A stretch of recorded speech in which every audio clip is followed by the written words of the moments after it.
Hey guys, what's up? Ian here, and this is my first impression, quick unboxing and graph measurements of this Tang 1 single dynamic driver IEM. Now, before I begin, I'd like to thank Tang for sending this to me and making this video possible.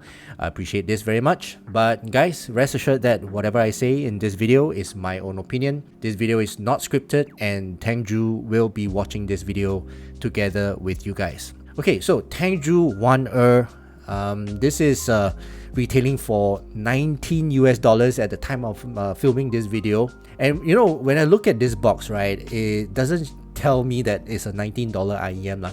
It actually more than, it looks like it's about maybe $50. So remember, right, I actually, when I reviewed the Tang Shimingli, the link to that video is up here, I gave that IEM the packaging award of the year for $35 IEM. Now, I think I'm gonna give the best packaging award for this IEM for $20 and below IEM, right? It looks so nice, right? For $19 you get this kind of packaging. Amazing. I'm not sure if they even make money from this or not. But anyway, yeah, this is how it looks like. Okay, $19. So for those of you who are interested, do check out the unaffiliated link in the description below. Right, so as usual, right, I will open this up, I'll go through the accessories, I will measure this, and then I'll listen to this for the first time, and while I'm listening to it, I'll give you my sound impression of it. But again, please note, this is not my full review. I'm going to listen to this. After this video, I'm going to listen to this for a longer period of time, and then I'll make another video, and that's my full review video lah. Okay, now, and this video will be timestamped, so for those of you who wish to skip around, please feel free to do so. Okay, so let's first remove the plastic so that we can take a look at the specs without the glare. Okay, very nice box. It's so well presented, you know, for $19 IEM. Look at that, they even have a, what's this? A piece of cloth. Wow. You can actually clean your IEM on this, right? It's so thoughtful. That, I mean, one dropped. Okay, I think due to the shipping, during the shipping, one of the IEM dropped. But yeah, let's take this out first. Okay, I don't know where the other one went. Somewhere. It has to be here somewhere. If it's not here, I'm gonna cry. Is it here? Yes, hiding somewhere. Oh, there you go. Okay, so look at it. I mean, okay, to be honest, right, this is a little bit too extra already. There's a little bit a waste of paper, and let's just put all this paper one side. But look at the packaging, man. I mean, they have individual boxes for individual items. Okay, now before I take all this out, let's just take a look at the accessories. Okay, I was so engrossed in the entire thing, I forgot about the box. Okay, so 1 you got this lady here.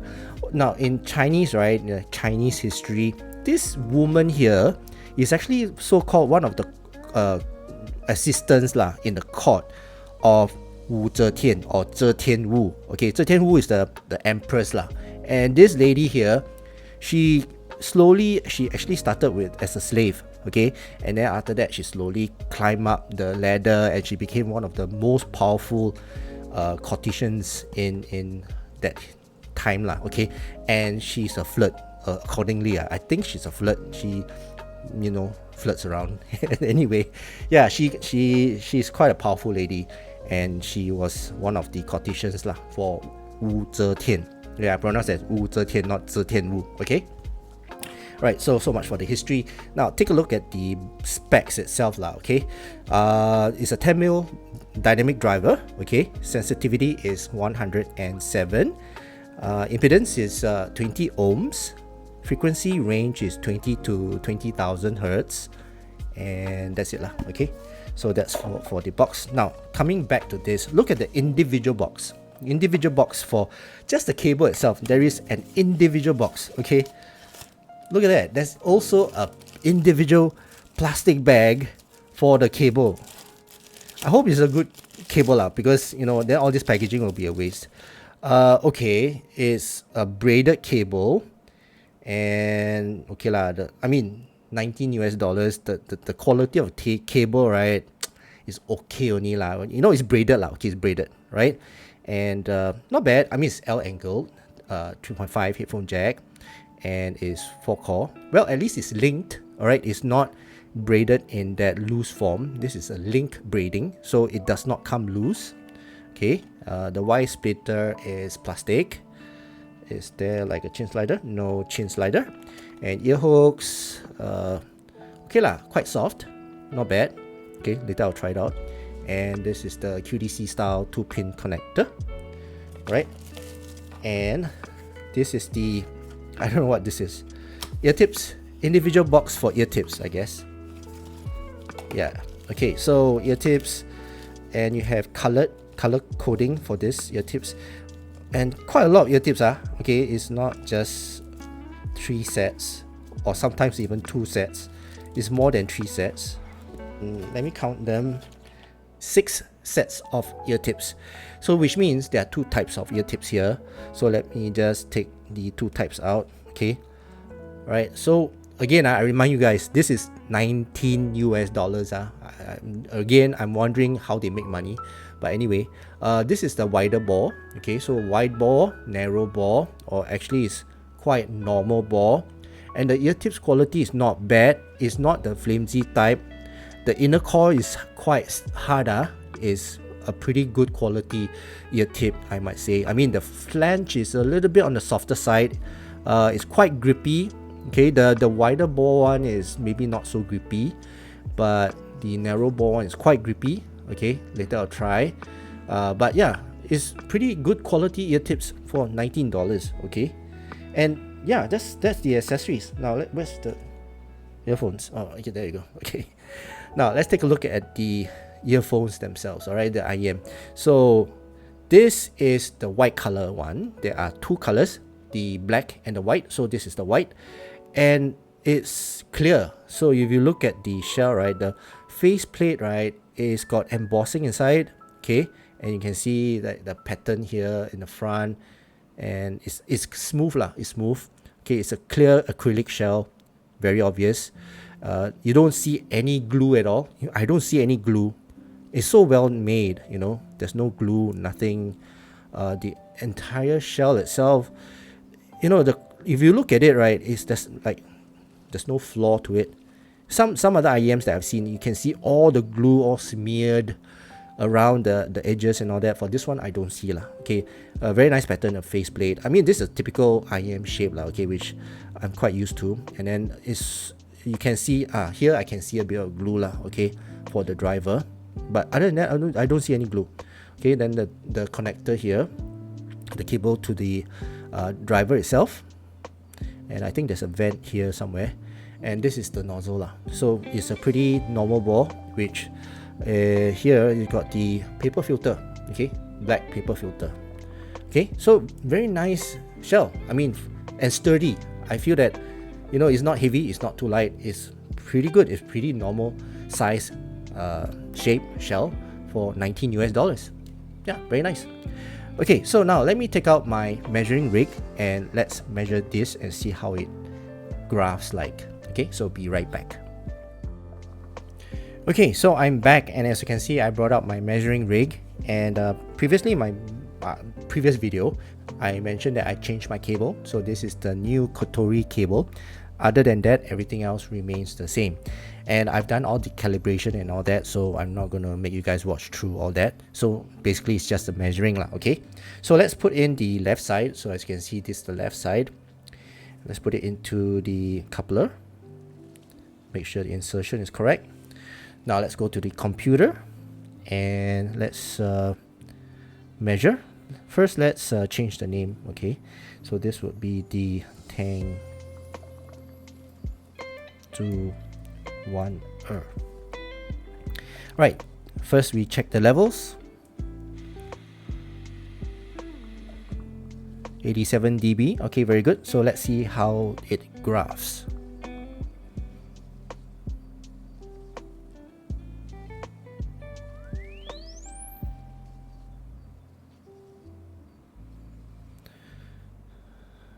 Okay, looks quite harmonish.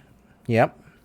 Right, so let's take the left side out and let's put the right side into the coupler.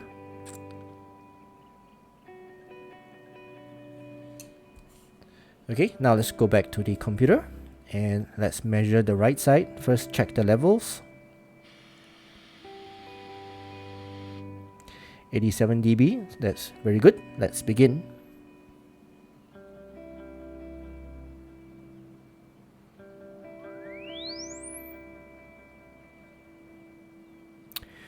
Okay, so looks like the left and the right channel is match. Well, the matching is quite good, not bad, except for 4K and above. You know, there's a little bit of a difference, but that's negligible, okay.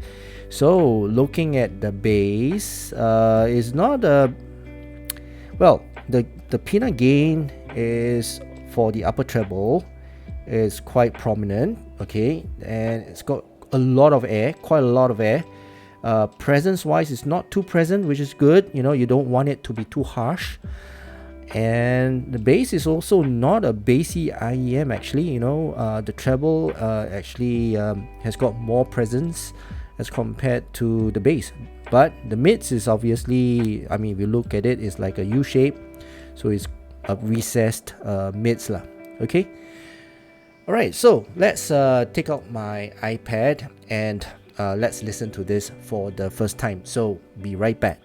Okay, so I'm back, and as you can see, I brought out my iPad, and this one is something different. I'm not connecting this USB-C dongle from Apple, and that's because I'm going to replace it with this Quest Style M15 DAC amp. Okay, so from this video onwards, I'm going to change out to this DAC amp, which is much cleaner than the Apple dongle, and much more leaner and, well, more neutral sounding than the Apple dongle. So from this time on, I'm going to use this line, and I'm going to flip it around so that, you know, you don't get the glare from the light. Okay, so let's connect the cables. Right, let's connect to the iPad. So hope you guys can see. And as usual, I'll use my SpinFits CP145 ear tips. Okay, and this is the Tang 1Er. Okay, so let's put them in the ear. So as expected, right, it fits my ear quite well. So let's fire up the song, which is, as usual, Golden Hour by Jake, and let's see or hear how it sounds. Let's go. Okay, immediately I can tell that this is a pretty easy to drive IEM. And the kids and the birds chirping in the background somewhere here. The lead singer, right, is very forward. Soundstage is quite intimate, and the pianos, right, sounds quite natural. The bass is not a very intrusive bass, very gentle bass. And the rumble is very good enough rumble, not too overwhelming type of rumble, which is good. Yeah, the deep rumble is somewhere around here. Yeah, very good rumble. And this part here, there's the higher octaves. The lead singer goes to the higher octaves. It does not sound sibilant. It's actually quite okay. That's good sparkle for the lead singer, and the violins also is got good sparkle. Now the snapping comes in here, but the soundstage is a little bit on the intimate side, not a very wide soundstage. And the lead singer, right, sounds like he's somewhere here in front of me, not at the sides, but somewhere in front here. But he's got that sparkle there when he's in the track. The bass is good. The impact of that bass is quite gentle, I would say. And the pianos, right, I feel that they linger quite a bit, which is quite good.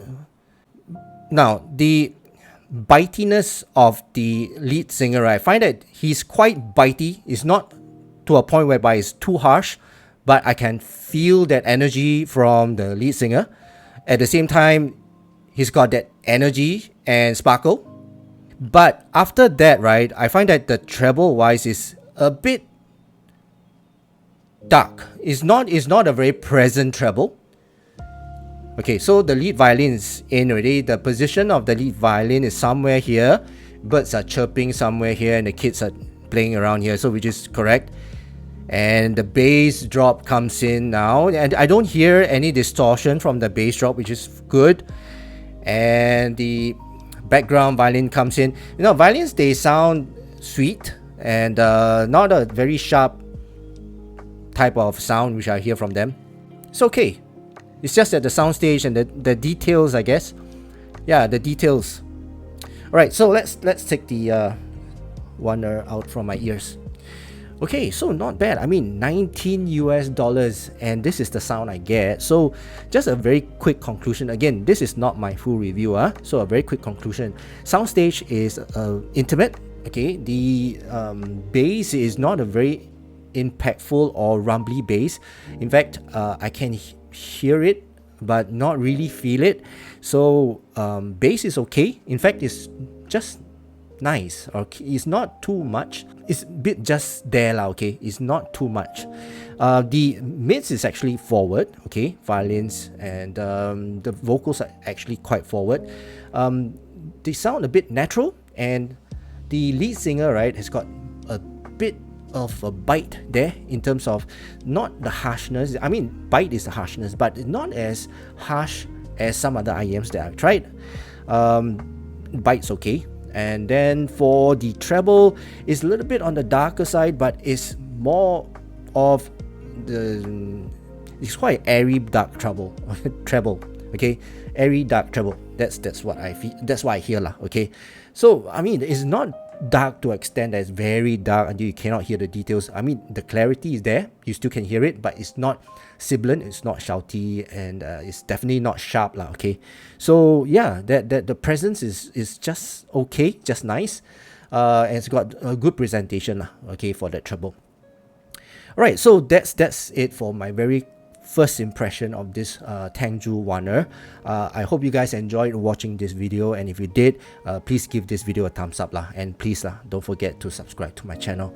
Right, so I hope you guys have a great day ahead. Thank you so much for watching, and I'll see you in the full review of this Tang Warner. Cheers.